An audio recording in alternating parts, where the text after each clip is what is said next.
तो बहुत सारे स्टूडेंट्स का कमेंट था कि सर इंपॉर्टेंट क्वेश्चंस लेकर आइए, जैसे बहुविकल्पीय प्रश्न, अति लघु उत्तरीय प्रश्न। तो हम इस वीडियो में बहुविकल्पीय प्रश्नों को पढ़ेंगे। तो सबसे पहले इस वीडियो को लाइक कर दीजिएगा, ठीक है, क्योंकि इसको मैंने बहुत ही मेहनत से लिखा है, यानी कि जो भी बहुविकल्पीय प्रश्न मैंने लिखे हैं ये बहुत ही अच्छे से लिखे हैं, नोट्स की तरह। मैं आपको पीडीएफ भी प्रोवाइड करवा दूंगा, लेकिन सबसे पहले आपको वीडियो को लाइक कर देना है। देखिए, सबसे पहला क्वेश्चन हमारा होगा फर्स्ट चैप्टर ठोस अवस्था से। क्वेश्चन क्या है कि एक क्रिस्टलीय ठोस में होती है, यानी कि एक क्रिस्टलीय ठोस में कौन सी व्यवस्था पाई जाती है। ए है दीर्घ परासी, बी है लघु परासी यानी कि दीर्घ परास कोटि और लघु परास कोटि, ठीक है, सी है अनिश्चित व्यवस्था, डी है इनमें से कोई नहीं। तो एक क्रिस्टलीय ठोस में दीर्घ परास व्यवस्था पाई जाती है, ठीक है। ये सब मैं आपको ऑलरेडी चैप्टर में पढ़ा चुका हूँ, full chapter in one video भी मैं आपको प्रोवाइड करवा चुका हूँ। तो जिन स्टूडेंट्स ने नहीं देखा है वो सर्च कीजिए ठोस अवस्था फुल चैप्टर शुभम लेक्चरर, आपको वीडियो मिल जाएगा। सेकंड क्वेश्चन है प्लास्टिक है, ये क्या है। ए है आयनिक ठोस, बी है धात्विक ठोस, सी है अक्रिस्टलीय ठोस, डी है आणविक ठोस। तो सभी को पता है जो प्लास्टिक है वो आपका अक्रिस्टलीय ठोस है, ठीक है, एमार्फस सॉलिड।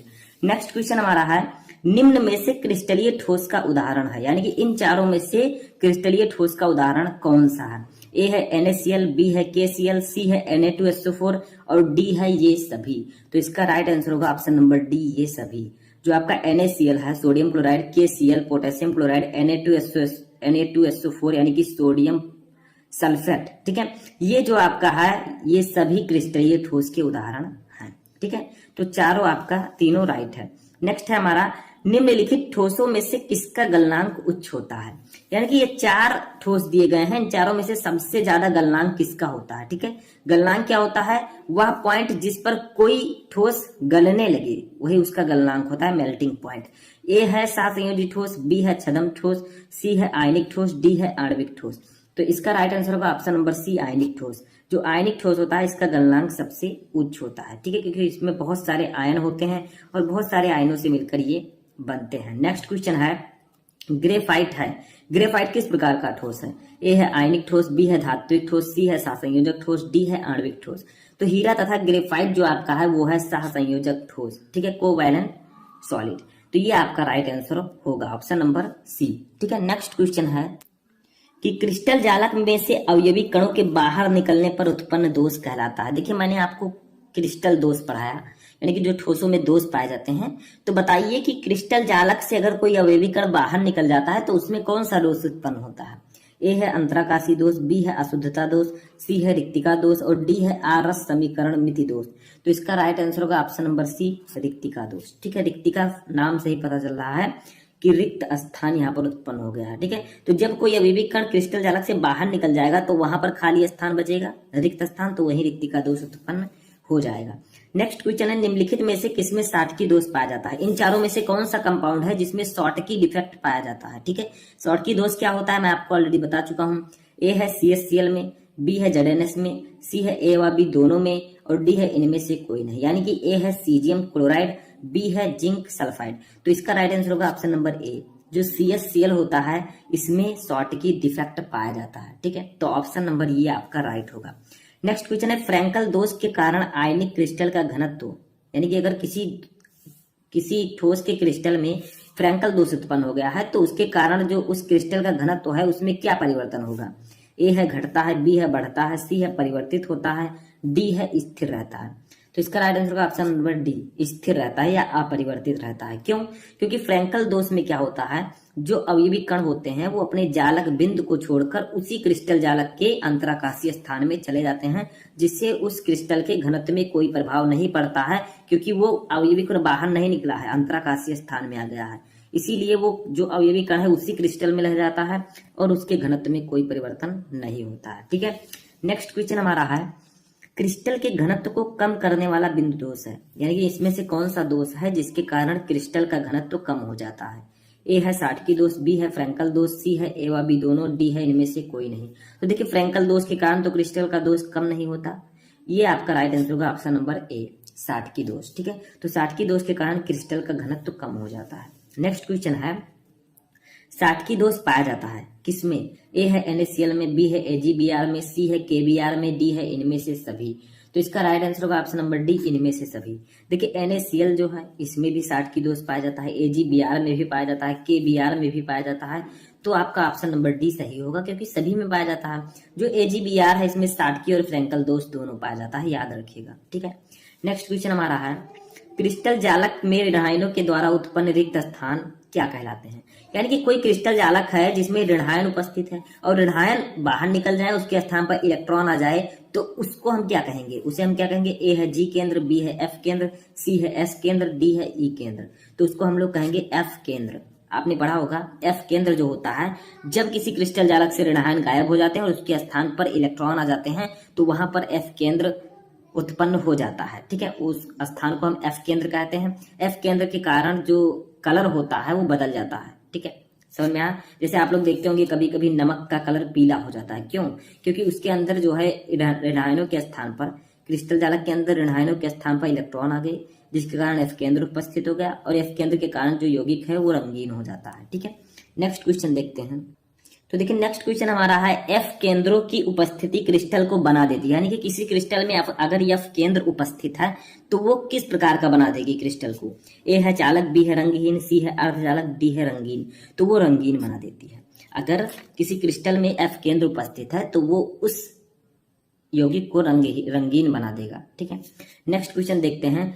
ZnO के क्रिस्टल जालक को गर्म करने पर किस प्रकार का दोष उत्पन्न होता है। यानी कि जिंक ऑक्साइड जो होता है ZnO, इसके अगर क्रिस्टल जालक को हम गर्म करें, ZnO को गर्म करें तो क्रिस्टल जालक में किस प्रकार का दोष उत्पन्न होता है। A है बिंदु दोष, B है रेखीय दोष, C है रिक्तिका दोष, D है अंतराकाशी दोष।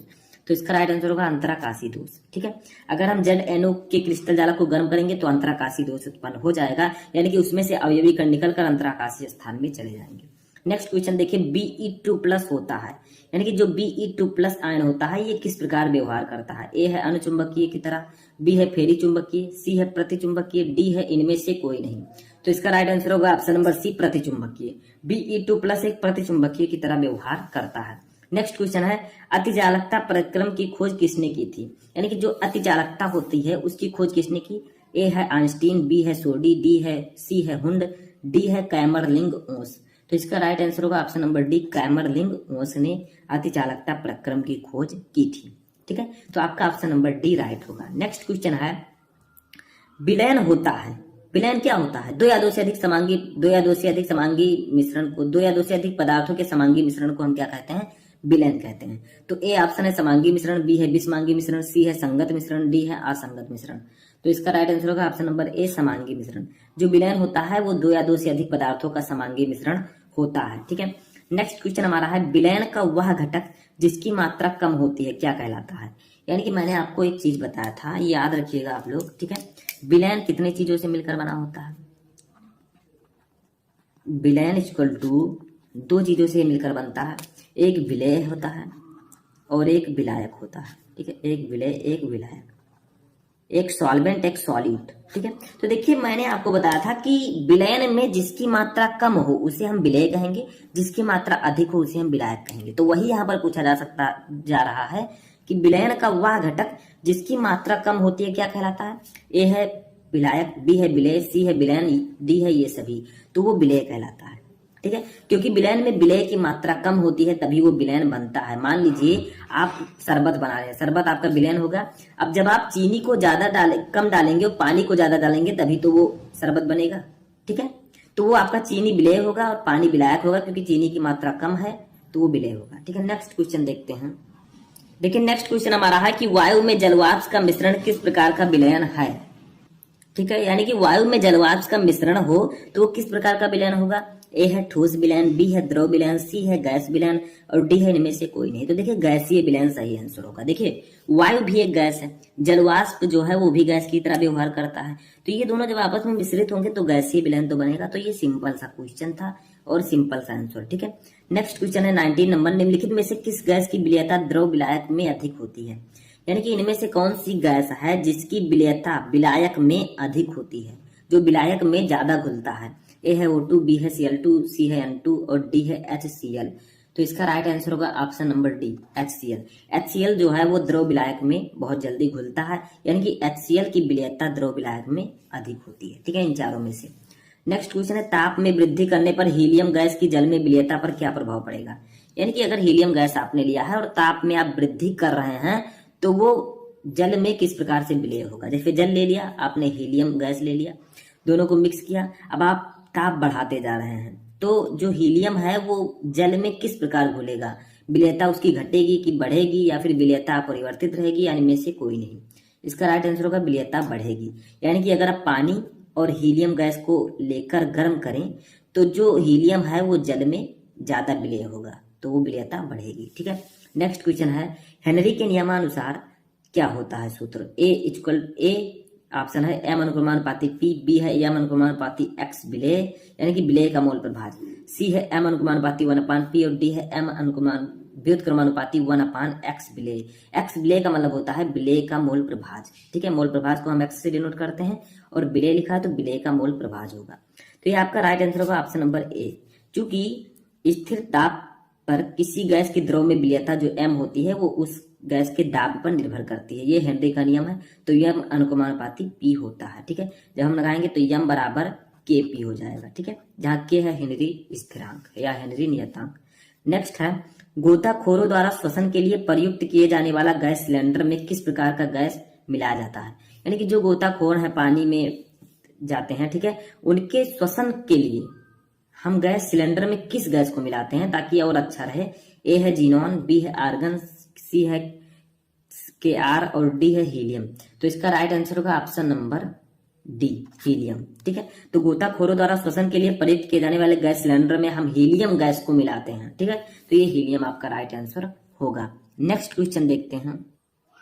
नेक्स्ट क्वेश्चन हमारा है कि आसुत या शुद्ध जल की मोलरता कितनी होती है, यानी कि शुद्ध जल की मोलैरिटी कितनी होती है।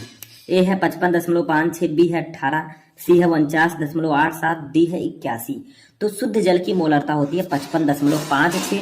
ये मैं आपको पहले भी बता चुका हूँ। नेक्स्ट क्वेश्चन हमारा है कि निम्नांकित में से कौन सा अनुसंख्य गुणधर्म है, यानी कि इन चारों में से कौन अनुसंख्य गुणधर्म है। ए है पृष्ठ तनाव, बी है श्यानता, सी है परासरण दाब और डी है प्रकाशिक सक्रियता। तो इसका राइट आंसर होगा ऑप्शन नंबर सी, परासरण दाब। जो परासरण दाब है ऑस्मोटिक प्रेशर, वो एक अनुसंख्य गुणधर्म है। ठीक है, नेक्स्ट क्वेश्चन हमारा है लास्ट क्वेश्चन कि जल का मोलल उन्नयन स्थिरांक होता है, कितना होता है। ए है 1.86 केल्विन मोललता इनवर्स, बी है 526 केल्विन मोललता इनवर्स, सी है 55.5 केल्विन मोललता, डी है 0.52 केल्विन मोललता इनवर्स। तो इसका राइट आंसर होगा 0.52 केल्विन मोललता इनवर्स।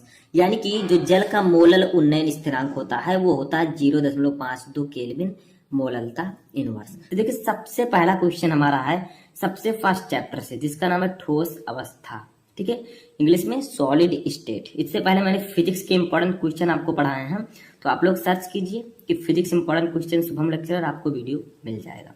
चलिए देखिए फर्स्ट क्वेश्चन है कांच को अतिशीतित द्रव क्यों माना जाता है। ये एक मोस्ट इंपॉर्टेंट क्वेश्चन है और इसके पूछे जाने के चांसेस 90% होते हैं। देखिए इसका आंसर क्या होगा। देखिए कांच को अतिशीतित द्रव क्यों माना जाता है। आप सभी को पता है कि जो कांच होता है वो ठोस होता है, लेकिन इसे अतिशीतित द्रव क्यों मानते हैं। देखिए क्योंकि यह ठोस होते हुए भी द्रवों के कुछ गुण प्रदर्शित करता है। यानी कि कांच ठोस तो है लेकिन यह ठोस होते हुए भी द्रव के कुछ गुण प्रदर्शित करता है। जैसे द्रवों के समान इसमें प्रवाहित होने का गुण होता है, यानी कि इसमें जो है द्रवों के समान प्रवाहित होने का गुण होता है। इसका यह गुण पुरानी इमारतों के कांच में देखा जा सकता है जो तली पर कुछ मोटा होता है। यानी कि सिंपल भाषा में समझें तो कांच में द्रवों के समान प्रवाहित होने का गुण होता है। अगर कहीं कांच की खिड़की लगी है तो आप लोग देखेंगे बहुत दिनों बाद क्या होगा, कांच का जो निचला तल होता है, खिड़की का जो निचला तल होगा वो थोड़ा मोटा होगा। क्यों? क्योंकि ऊपर से जो है थोड़ा थोड़ा प्रवाहित होकर जो कांच के मॉलिक्यूल हैं वो नीचे बैठ जाते हैं तली पर।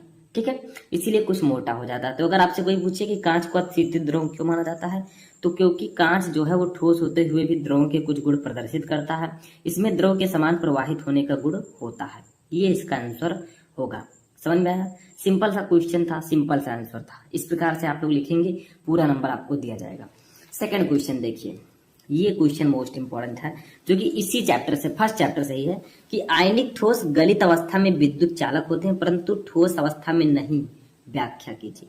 यानी कि जो आयनिक ठोस होते हैं वो अगर गलित अवस्था में है ठीक है। तो वो विद्युत के चालक होंगे, यानी कि उसमें धारा का प्रवाह होगा। और अगर वो ठोस अवस्था में है तो उसमें विद्युत का प्रवाह नहीं होता है। क्यों, ये आपको बताना है। ठीक है, यानी कि आयनिक ठोस गलित अवस्था में विद्युत चालक होते हैं लेकिन ठोस अवस्था में नहीं। क्यों, तो इसको मैं लिखूंगा, आप लोग साथ साथ लिखिएगा। तो देखिए, गलित अवस्था के क्रिस्टल, ठीक है, गलित अवस्था में आयनिक यौगिक लिख सकते हैं, यौगिक वियोजित अभी मैं एग्जाम्पल बताऊंगा, आप समझिए सिर्फ। वियोजित होकर मुक्त आयन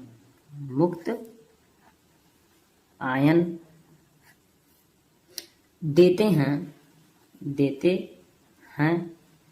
तथा विद्युत चालन करते हैं। विद्युत चालन का मतलब इनमें धारा का प्रवाह आसानी से होता है। तो विद्युत चालन करते हैं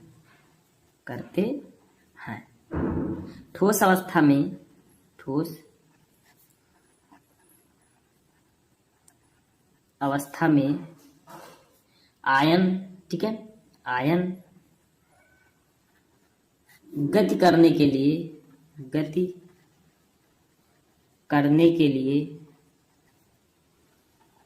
मुक्त नहीं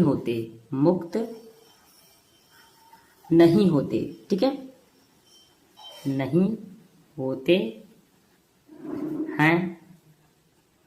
अब आप लिख सकते हैं, अतः ये ठोस अवस्था में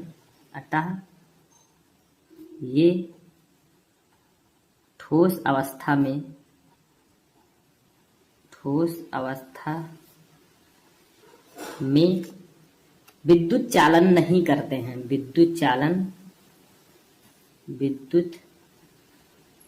चालन नहीं करते हैं। तो देखिए, सिंपल है।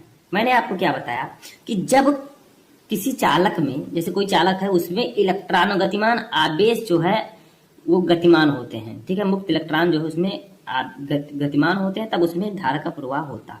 तो देखिए, गलित अवस्था में आयनिक यौगिक जो है वो वियोजित होकर मुक्त आयन देते हैं तथा विद्युत का चालन करते हैं। जबकि ठोस अवस्था में आयन गति करने के लिए मुक्त नहीं होते, यानी कि उनमें बॉन्डिंग हो जाती है और वो बंधे रहते हैं, तो वो उतना ज्यादा गति नहीं कर सकते।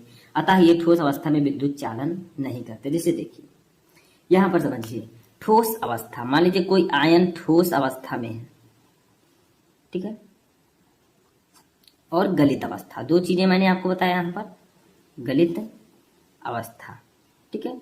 तो ठोस अवस्था में मान लीजिए आयनिक ठोस का एक एग्जांपल हम लोग लेते हैं, NaCl, यानी कि सोडियम क्लोराइड जो है ये आयनिक ठोस का एग्जांपल है।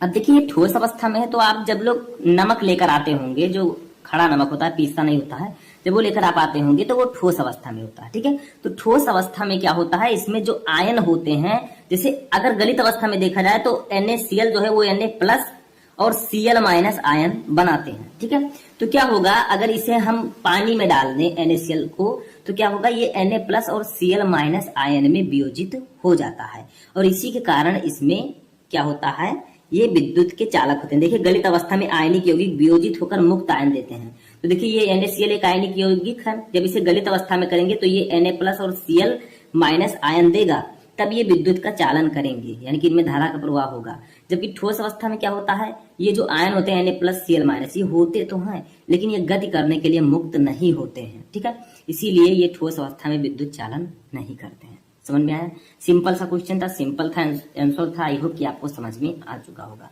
अब हम लोग थर्ड क्वेश्चन देखते हैं। तो थर्ड क्वेश्चन हमारा दूसरे चैप्टर विलयन से है। बहुत ही सिंपल क्वेश्चन। देखिए, आपको पता है कि इस चैप्टर से ज्यादातर न्यूमेरिकल्स पूछे जाते हैं। ऐसे में जो थ्योरीज हैं वो बहुत कम आती हैं, यानी कि अगले उत्तरीय प्रश्नों में। तो देखिए, ये एक थ्योरी थी जो मैं आपको बता रहा हूँ, इंपॉर्टेंट क्वेश्चन। देखिए, समपरासारी विलयन किसे कहते हैं? समपरासारी विलयन किसे कहते हैं? नाम से क्या लग रहा है?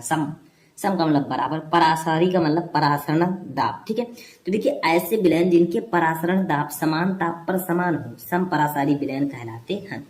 यानी कि वे विलयन जिनके परासरण दाब जो है वो समान ताप पर समान होंगे, उन्हें हम समपरासारी विलयन कहेंगे। और एक नोट लिखिए कि दो समपरासारी विलयन, मान लीजिए हमने दो समपरासारी विलयन को लिया है और उसे अर्ध का पारगम झिल्ली द्वारा हम उसे पृथक कर रहे हैं, तो उसमें परासरण नहीं होगा। ठीक है, परासरण एक क्रिया है जो आप लोगों को समझना चाहिए।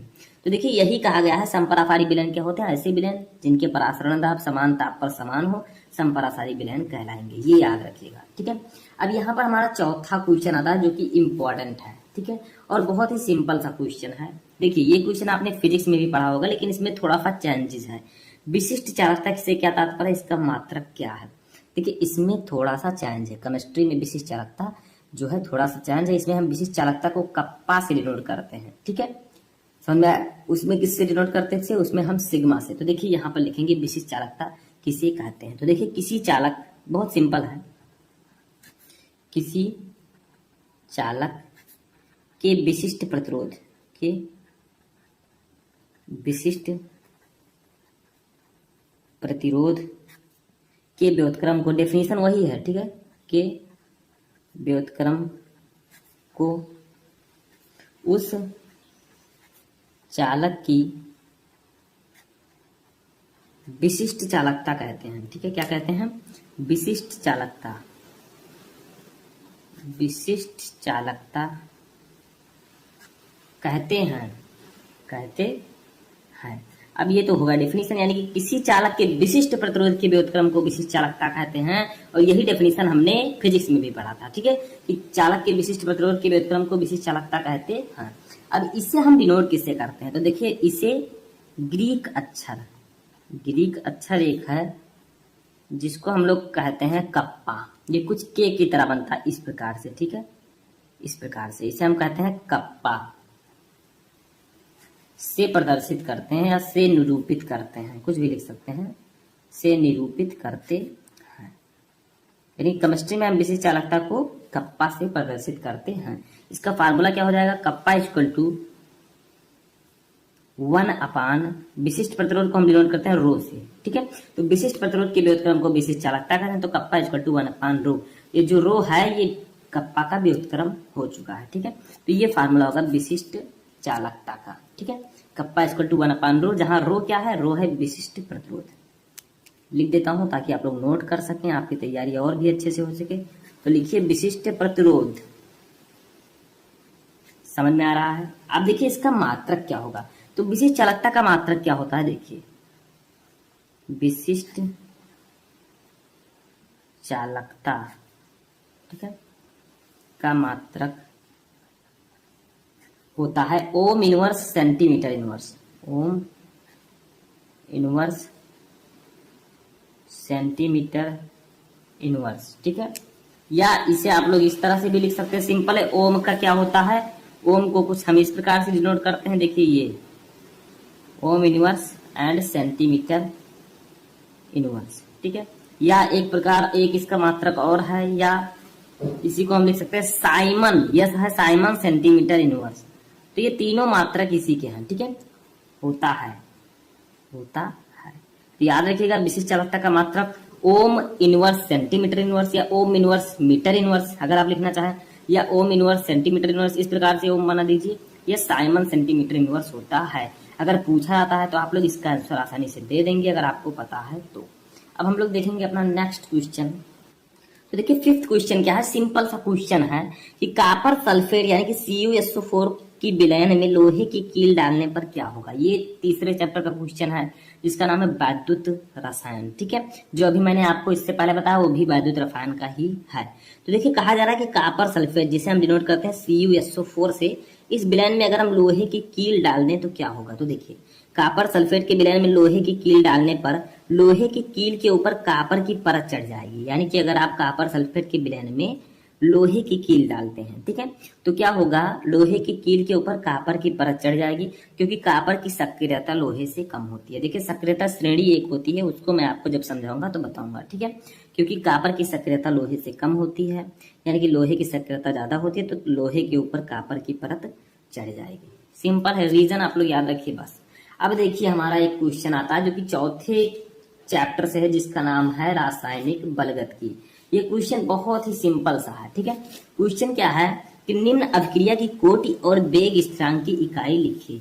यानी कि ये एक अभिक्रिया दी गई है, आपको बताना है ये किस कोट की अभिक्रिया है। जैसे कई कोट होते हैं, शून्य कोट, प्रथम कोट, द्वितीय कोट, तृतीय कोट, तो किस कोट की अभिक्रिया है और इसका मात्रक भी आपको लिखना है। जिस कोट की अभिक्रिया है उसका मात्रक लिखिए। तो अभिक्रिया जो होगी, अभिक्रिया, आंसर लिख रहा हूं, अभिक्रिया किस कोट की है? शून्य कोट की है। तो आप लोग लिखिए अभिक्रिया शून्य कोट की है, ठीक है, शून्य कोट की है। अब शून्य कोट की क्यों है? क्योंकि याद रखिएगा आप लोग कि अगर कोई अभिक्रिया प्रकाश की उपस्थिति में हो रही है तो वो अभिक्रिया शून्य कोट की अभिक्रिया होगी। देखिए H2 + Cl2 = 2HCl, ये प्रकाश की उपस्थिति में हो रही है तो ये शून्य कोट की अभिक्रिया होगी। देखिए यहाँ पर ध्यान दीजिए, अगर ये आपका देखिए बैलेंस है या नहीं, तो देखिए हाइड्रोजन के 2 मॉलिक्यूल हैं, यहाँ पर भी हाइड्रोजन 2 है, H के आगे 2 लिखा है। Cl के 2 मॉलिक्यूल हैं, यहाँ पर भी Cl, क्लोरीन के 2 मॉलिक्यूल हैं। तो देखिए हाइड्रोक्लोरिक अम्ल हमारा बन चुका है। हाइड्रोजन और क्लोरीन जब प्रकाश में अभिक्रिया करेंगे, ठीक है। अब अभिक्रिया की जब शून्य कोट की है तो इसका मात्रक क्या होगा? तो शून्य कोट की अभिक्रिया का मात्रक क्या होता है उसको लिख लेते हैं, ठीक है। तो लिखेंगे वेग स्थिरांक की इकाई, इसके वेग स्थिरांक की इकाई होगी क्या? Mole litre inverse second inverse होती है, ठीक है, होगी। तो जब अभिक्रिया शून्य कोट की है तो इसके वेग स्थिरांक की इकाई mole litre inverse second inverse होगी, क्योंकि शून्य कोट की अभिक्रिया के वेग स्थिरांक की इकाई जो होती है वो mole litre inverse second inverse होती है। ये ला है, ठीक है, सही से लिख दीजिएगा, इस प्रकार से ये ला है, ठीक है। तो mole litre inverse second inverse होगी। तो आई होप कि आपको ये 5 क्वेश्चन, ये 6 क्वेश्चन आसानी से समझ में आ चुके होंगे।